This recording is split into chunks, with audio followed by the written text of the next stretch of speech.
What's going on, guys? Aaronigma 223 coming at you with a video finally. I know I haven't made a video in probably almost a year now.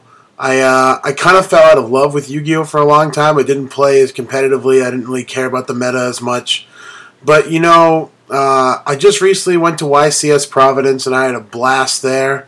So I really got that spark again to start making YouTube videos. So here I am again, and we're going to start off my return with a deck profile.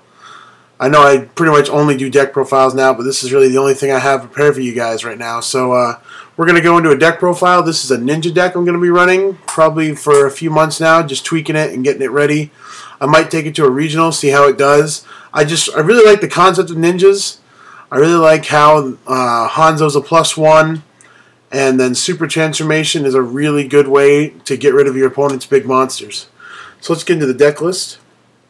We have 3 Hanzos, the main search card.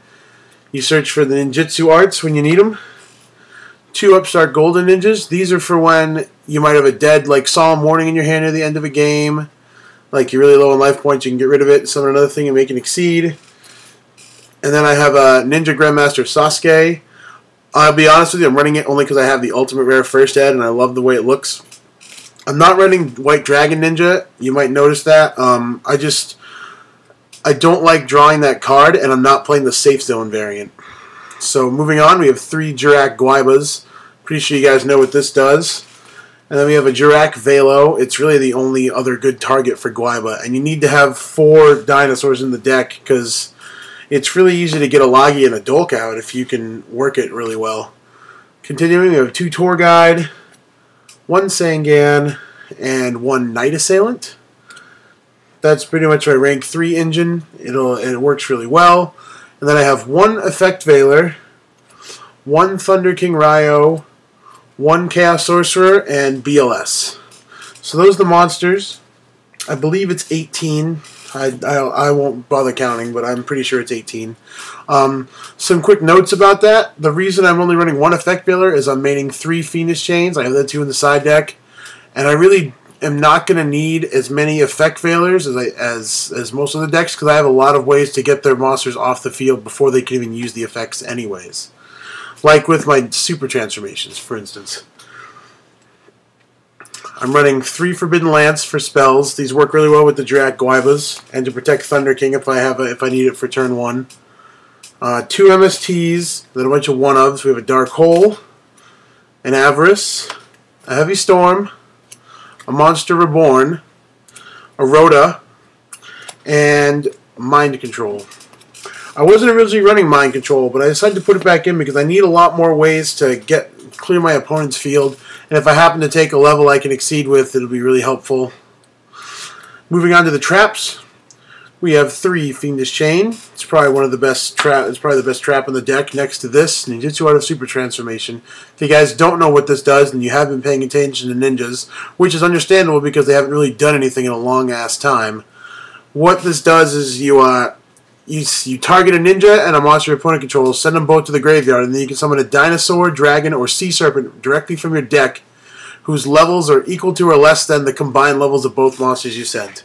So, for instance, if you have a Thunder King out and I have a Hanzo and I flip this, I send both the Thunder King and the Hanzo to the graveyard, and then I can summon a level 8 Dinosaur, Dragon, or Sea Serpent, or anything less than that level-wise. The main targets are the Jurak Guaibas, obviously.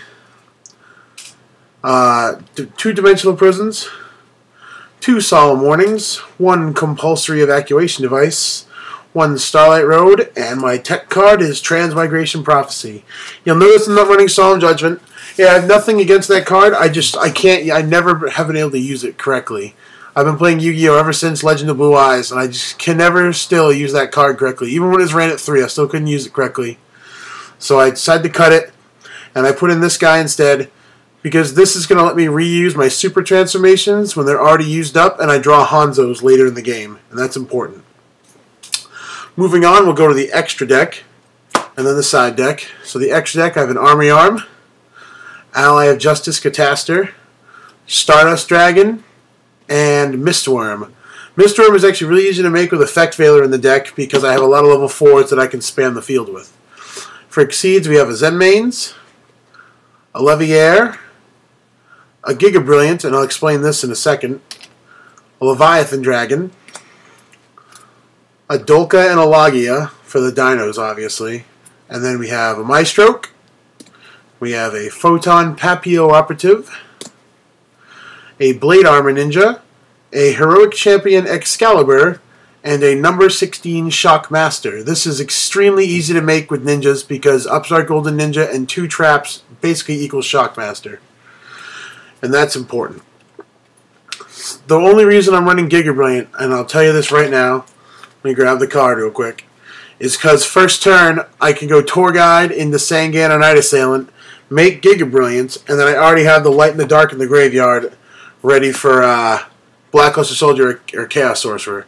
It's a pretty standard move, I know, but you wouldn't believe the amount of people that have asked me why I'm running that card. Let's move on to the side deck. Side deck is fairly simple. I have my Fortress Dragon in the side deck because I have no way to fit it in the main extra deck. 2 Cyber Dragons, the other 2 Effect Veilers, 3 Gemini Imps, 1 Nobleman Crossout, 1 Mystical Space Typhoon, 2 Soul Takers, 2 Torrential Tributes, and the second Compulsory Evacuation Device. If I was going to change anything out of the side deck, I would probably take out the Torrential Tributes for something else. I don't know how much they're needed. I do have a problem with Swarm decks. That's going to be a problem for me going forward. I can already see that. So I'm going to have to do some very extensive play testing with the side deck just to see how I like it. But that is my Ninja deck, ladies and gentlemen. I will be bringing you updated information about it because even I don't know how it's going to do right now. I basically just made the list off the top of my head and put it together. But this is Aaronigma 223. I'm back, YouTube, and I'm ready to keep on rolling with the Yu-Gi-Oh videos. Peace out.